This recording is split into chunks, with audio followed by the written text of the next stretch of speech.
get it going. And then we're going to go find live stream.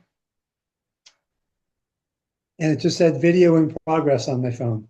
Oh, good. Okay. So that they do that so that you know that I'm recording this. So everything you say is going to be held against you. Or done in favor of me, one or the other. All right, let's get on it. Okay, here we go. I just clicked live on Facebook. Facebook is coming up. Continue as Ginny. I have to enter the information. I want you to know you had 167 views on my page. And Okay. that does not necessarily mean it's all local people, but the point is that it's getting out and about. And I thought that was pretty cool to share with you. I'm glad to hear that. Thank you. Yeah, Let's shoot for 260 this time. yeah.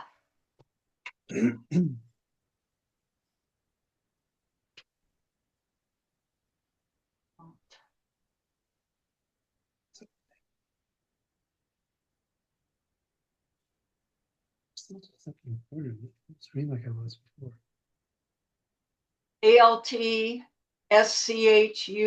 Altschuler. Am I doing that right? That is absolutely correct. Yes. Okay, good.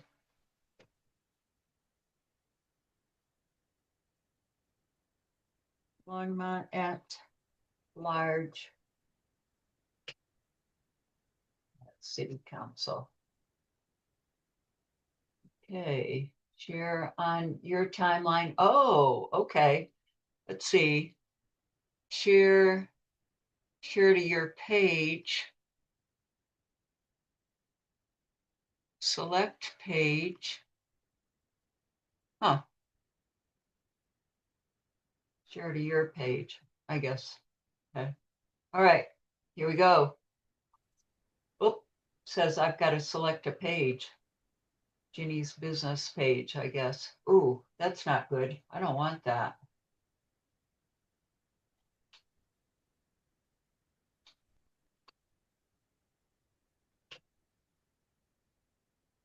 Share to your page. Okay, so I guess what I have to do is share to my timeline and make it public. That's what I didn't do before. I found out I have to make it public in order for you to share. Okay. Okay. All right, here we go.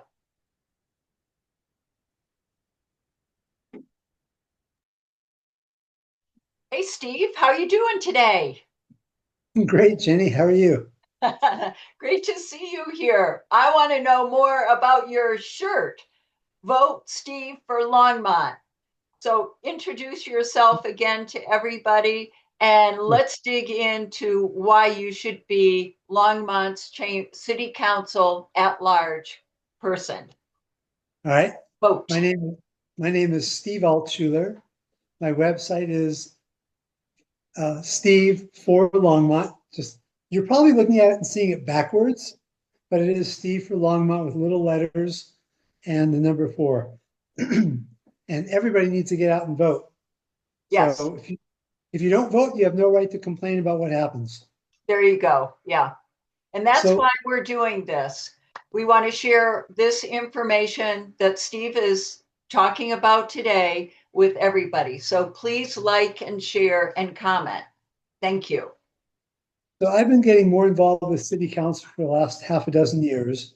I go there most Tuesdays and either listen, and very frequently I stand up and speak during public invited to be heard. Um, for a long time, all the council members were sort of clones of each other, and most votes were 7-0, 7-0, 7-0. Really? And yes, 2 years ago, Diane Christ won. She's actually had a lot of business experience. She looks at things differently, just like I do. And lately, the votes have been more 6-1, 6-1.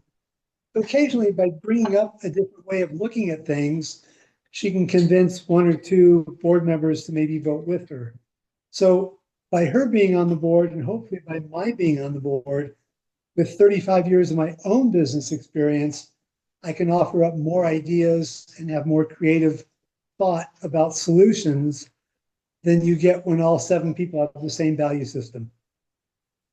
I've To got give a you, question. While we're talking about those city council meetings, I'm guilty. I have not gone to very many, but when I did go, I see more of their monitors than I can see of their face. Maybe I can see this much of their face. Would it help if they didn't have those computers in front of them, or maybe they serve a purpose? That's a question that I have.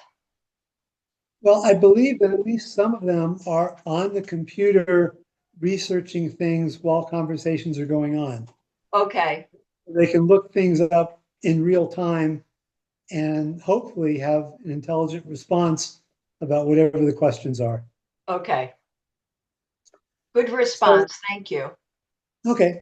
So about 3 years ago, the city spent a lot of money, I'm guessing 80 to $100,000, to do a survey of Longmont people about what the biggest problems are that they see in Longmont for the citizens to respond. Okay, Number one was traffic. And in the last 3 years, all they've done is build a lot of high density apartment buildings that have made traffic worse. So it's easy for me to say, let's quit building, because that's what we should do. We also have about 350 vacant units, so there's no reason to keep building. But I like to dig a little deeper into things. Why is traffic so bad? And it's easy to say, well, there's too many cars on the road. But about 25 years ago, 50% of the residents of Longmont, I'm sorry, I'm saying this backwards, about 50% of the jobs in Longmont were filled by people from Boulder, Lafayette, Erie, and they were driving to Longmont to go to work. okay, It's completely flipped around. Now we have about 50% of Longmont residents driving out of Longmont to Boulder and Erie, Lafayette, Firestone to go to work. huh, So instead of driving 2 miles to go to work in Longmont, people are driving 15 miles to go to work in one of the other cities. So that begs the question, why aren't they working in Longmont? And we have a lot of vacancies in Longmont. If you look at North Main Street, mhm. if you look at Clover Basin and Nelson, there's a lot of empty buildings. What I would like to see the city do is find ways to encourage more businesses to come to Longmont, even if the city has to waive business licensing fees. They gave $5 to $7 million to Costco to have them come to Longmont because of all the business that we'd be getting. And that was a good investment. But maybe we can do smaller scale things with other companies to get them to place businesses in Longmont. And we need to make a requirement that they hire Longmont employees. Maybe not 100%, maybe 50%. But that will help take a lot of the cars off the road. If you have more people working in Longmont and staying locally, they won't have as many expenses for car repair and gasoline and maintenance and everything like that, because they're only driving 5 miles a day instead of 30. So it's a win-win proposition. The other side of the coin is this: with all these high density, low income housing that's being built and all the vacancies that we are not filling them with Longmont residents. If people are working in Boulder and Erie and Lafayette and Firestone, they're coming to Longmont and staying in our high density apartment buildings because it costs a lot more to live in Boulder. So we're Okay, kind of like the campground for all these other cities to have their lower end employees live. And I don't think that's fair to Longmont. I think we've got plenty of low income housing.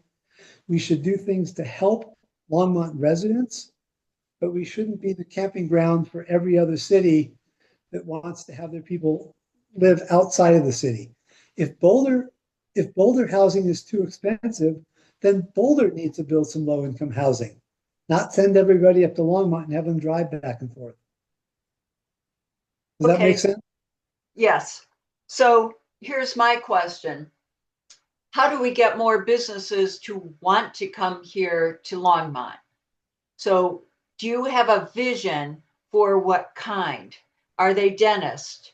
is it, and if it's a dentist, as an example, how do we go and attract more dentists? Or if it's another type of company and it escapes me what kind, I mean, more than just restaurants we want, give us an example of how city council can put out information saying, come to Longmont and start your business here.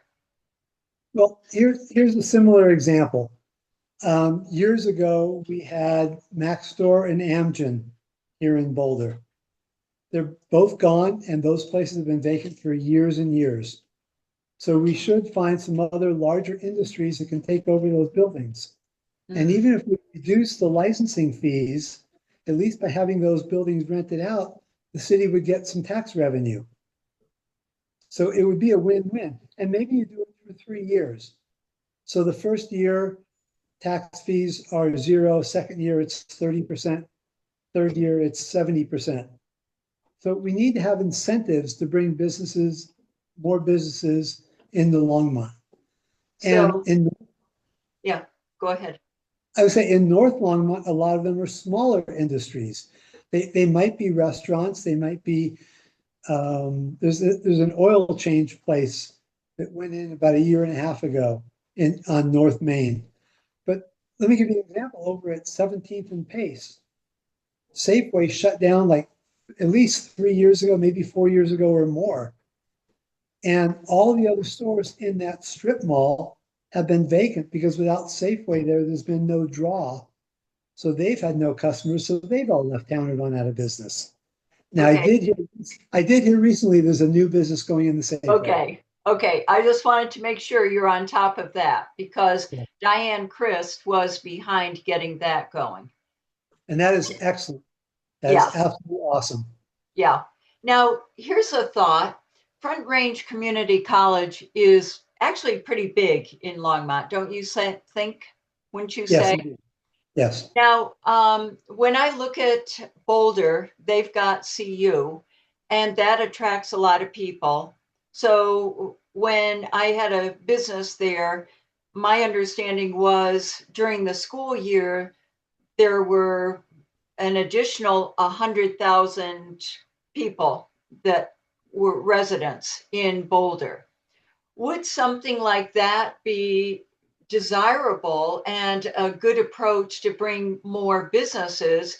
Because that also spurs on a lot of younger people who are innovators, who are also wanting, I would think, to be entrepreneurs, or they're learning the different traits in the schools. Is that a good direction for city council to promote something like that? And I think that's a great question. I'm going to correct you, and I hope I'm right in my Okay, you correction. probably are. I think Boulder has a little over 100,000 people. I believe there's about 30,000 students at CU. Oh, okay. Oh, So in the that would summer, you have 30,000 more people. make sense, right? Okay. But Hmm. I would love to see either city council or one of the affiliate programs that are going on in the city, like planning and road maintenance. And we have about 12 different city council subsidiaries that are always Yeah. giving information to city council. So I would love to see a mentoring program, and Front Range could be at the front of this, but I would love to see a system where we can have independent small businesses, whether they're electricians, plumbers, HVAC people, whatever, agree to take on an employee, hopefully younger, 20, 22 years old, that can learn the industry and learn how to weld and learn how to plumb and learn how to do electrical. And again, there's a big area for Front Range to help in this. Start training people for jobs. Yeah.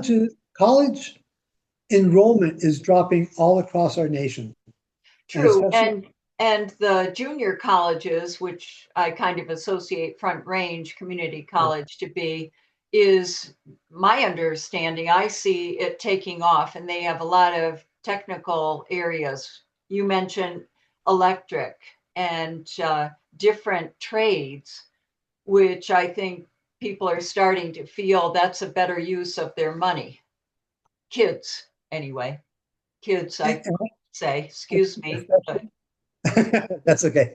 So especially with the increase in AI, there's going to be a lot of vocations that people are not going to be needed anymore. yeah. I think some of the trades that are manually done will always be in higher demand.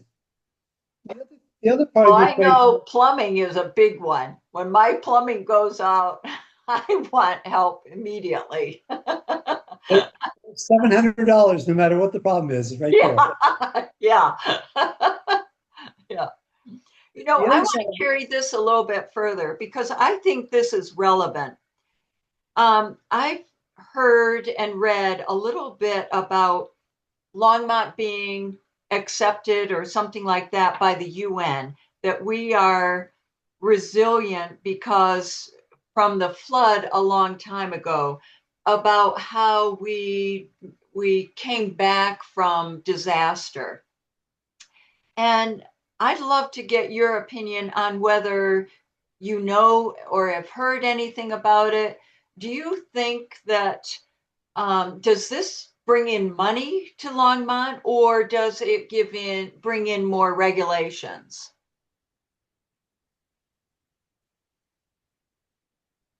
I am not sure about what you're bringing up. You're Okay. talking about the UN as in United Nations The gave United Nations, yes, Longmont a nod. they recognize Longmont as an example of resilience from the flood. And it looks as though I didn't do very well on my notes here, but they're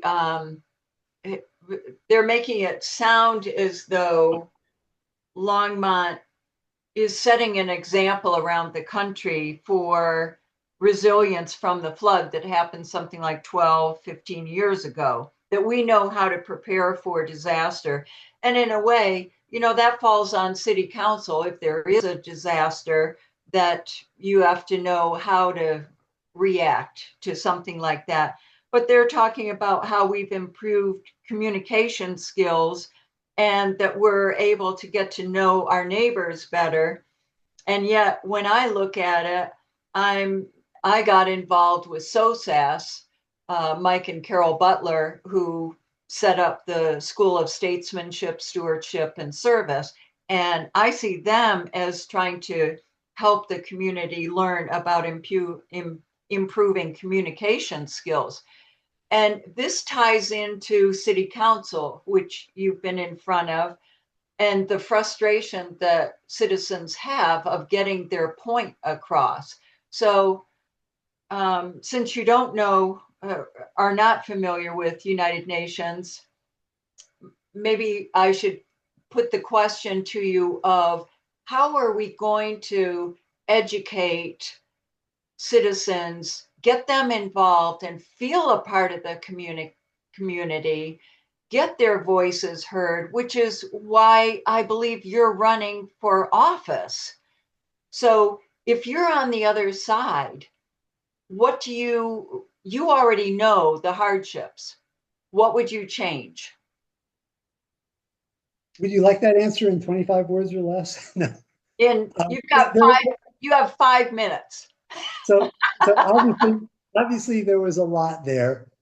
Um, Yeah, Long, Longmont was not prepared for the flood. That's why we were devastated. But we did come back fantastically after the flood. right. But it's not a knock on Longmont. Nobody was prepared for that flood. Yeah. Lyon, Boulder, Longmont, anybody. It was a once in 500-year flood. Longmont has done a fantastic job at rebuilding after the flood, reworking the waterways so that if there's a flood like that again, we can handle a lot more of the water runoff. There have been some great things that Longmont has done to protect us from another similar type situation.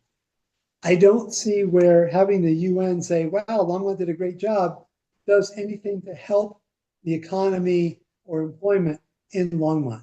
You may Okay. get you may get some people from time to time 5 people here, 5 people there that fly in from another country to see what we've done and talk to our city engineer and get some consultation. But it's not going to make a big change in the economy for Longmont, Okay. as far as I can tell, by Okay. getting a UN accreditation. My big thing is, as a member of city council, I believe that when you're a public servant, you're supposed to be listening to the people and, as much as humanly possible, doing what the majority of people want you to do. If you cannot do what the majority of people want to do, you need to be ready to explain why you didn't. And I'll give you an example. Yeah. Right now in Longmont, they're talking about doing away with 4-story height limits for buildings. They want to allow 7, 10, and even 14-story buildings in Longmont, even on Main Street. And these are the same people that say, I love Longmont.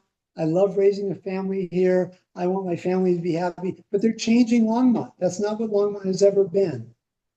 So I will say to you right now, and anybody listening, I will 100% vote against getting rid of the 4-story height limit and allowing even 7 or 10 or 14-story buildings.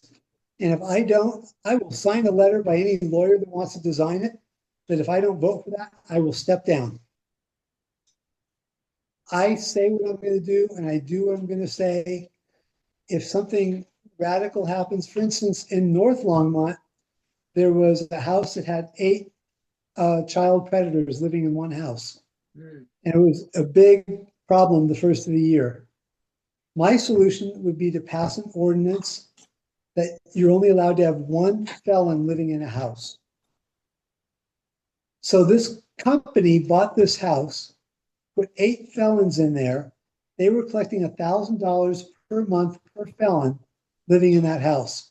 But it was in the middle of a neighborhood with schools. It was right next to a park. And the people rightfully were very, very angry. And city council did make an adjustment and only allowed 3 people to be in a house. I would change that to 1. Yeah. We don't need to have hordes of child molesters living in Longmont, especially next to schools and parks. Yeah. So, again, I will testify to this. If I vote, sure, let them all live there. You can take me out and tar and feather me. I'll be okay with that. Yeah. Well, that the majority of people do not want that. But the other question is, how do you judge what is a majority of people when an awful lot of people do not speak up? Well, first of all, even getting it down to 3 people was a tough sell. Yeah. Diane Chris was the one that said, let's bring it down to 3 people. And it took a lot of conversation to get people to agree to that. Yeah. And to me, that's a no-brainer. The best you can do is deal with the responses that you're getting. So Okay. people come to city council meetings, they speak up, they've got the email, they can email city council members anytime about any situation. And all the council members can go by is the emails that they get. Yeah. And you can also send one to the city manager. So if the city manager is saying, I'm getting 500 emails about this, we need to do something, then your voice has an effect. Is it a majority of the population? No, but it's a majority of people that are stepping up and speaking up. That it touches. Yeah. Right. Yeah. Okay. Yeah. And that's something, people's lives are so busy today that they have a hard time just keeping up with family and getting everything done, their job, their kids, all that stuff, their parents, for some of the people. So it's a matter of getting people to work together, improve that communication, and when it comes to city council, I'll just mention, you're good at speaking in front of the group, but it's very hard for a lot of people to get up knowing they have 3 minutes to get their point across and be heard. Well, And that's why there's also an email source. yeah, If you're not comfortable standing up and speaking, you can always send emails. Most of the council members are very good about getting back and answering the emails. are they? Okay, good. Good. One Saturday a month, there's something called Coffee with Council, Yeah, where there's usually about 25, 30 people and usually two council members, and you can just speak to them on a smaller scale, face to face, which is also a helpful way of getting citizen feedback. great. Well, why don't you go, pardon me? The other thing I wanted to point out is a lot of my competition that's running for city council, they present things in a very simple way as if one action will solve a problem. And it doesn't work that way. All of these problems are way intertwined. People talk about affordable housing in Longmont. Yeah. So they vote to build thousands of more affordable housing units. They don't look at who's moving into those units. So like I said earlier, if a lot of the people moving here for affordable housing or low income subsidized housing are from out of the city, then why do we have to build all these units? Why doesn't each city build for their own citizens? And again, I will say things that people blush about a little bit, but I deal in truth and honesty. If you have 1,000 units of low income housing, those people are not going out shopping. They can't even afford their rent. So they're not going to help stimulate the economy. What we need to do also is take, for instance, apartment buildings, have them converted into condos. People can buy a 2-bedroom, 1-bath, 800 square foot condo for under $200,000. The payments would probably be in the $1,400, $1,500 a month range, which is less than a 2-bedroom apartment, but they'd be owning it. So we need to do things as a community to help the less well-off people start to get into the real estate market so they can start having an investment and their net worth will increase with inflation in time. I love it. That's an excellent message. Thank you so much, Steve. And how can people get in touch with you? Again, Steve for Longmont, small letters and the number 4. And I'm happy to, if you like the things that I'm saying, if you read about me on my website, I'd be more than happy to bring a sign and place it in your yard. If you want to make donations, those are fantastic also. I'm actually about 65% self-funded right now. I started out by putting in my own money, about 2,500, and I've received about 2,000 in donations. And again, one of the people I'm running against, I won't name any names. If you're curious, you can go look it up. I was told that at the start of his run for candidacy, run for city council, he had $30,000 in out-of-state donations. I don't understand that. This is Longmont. I think that's a whole other can of worms that we're opening up right now. Wow. I think you'd want a city council member that is funded by citizens of Longmont, not people from out of state. They're not going to like that. So people need to look at that. Look up all the people that are running for Longmont City Council at large. Do your research, find out what we stand for, and find out who is most in line with your values. And I hope I'm that person. I love it. Well, you run your own business, and I know that you understand what it takes to run a business. You ran it for many years. And I know that you're definitely that honest person that I can count on. So vote for Steve. Thank you for listening. And we'll do this again. Thank you, Jenny. Pleasure to speak with you. Great talking with you. Thank you, Steve. Bye-bye. Bye.